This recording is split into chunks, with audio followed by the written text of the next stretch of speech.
Well, President-elect Donald Trump's threat of tariffs on goods from Mexico, Canada, and China is drawing a response from President Biden and one of the countries the president-elect is targeting.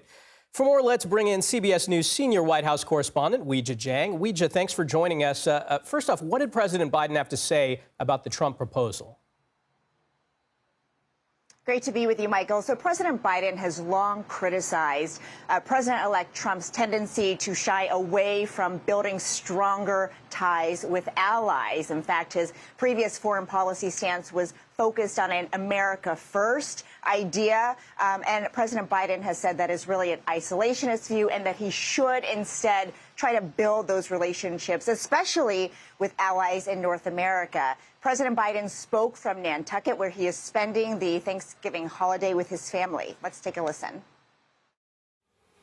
I hope he rethinks it. I think it's a counterproductive thing to do. We're surrounded by the Pacific Ocean, the Atlantic Ocean, and two allies, Mexico and Canada. And the last thing we need to do is begin to screw up those relationships. So you heard there, Michael, that President Biden was warning against imposing tariffs, but President-elect Trump seems to be pretty firm in his idea of doing that, even when it comes to Mexico and Canada. Now, Weijia, we know that President-elect Trump spoke with the president of Mexico, and we heard some different statements about what came out of that discussion. What can you tell us about that conversation?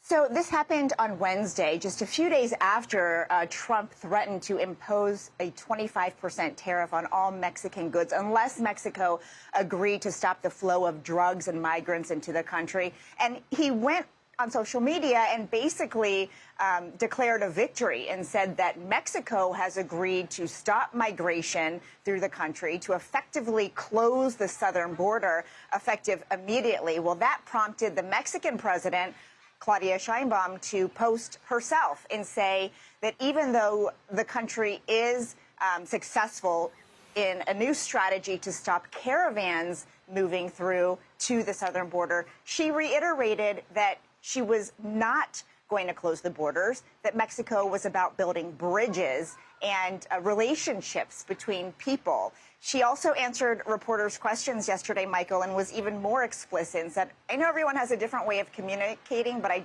most certainly did not say I was going to close the border. I did reach out to the Trump transition team for some clarification, and we have yet to hear back. Now, Weijia, I also want to talk about this. Earlier this week, we saw some disturbing threats against incoming members of the Trump administration. Have we gotten any updates from federal law enforcement about that?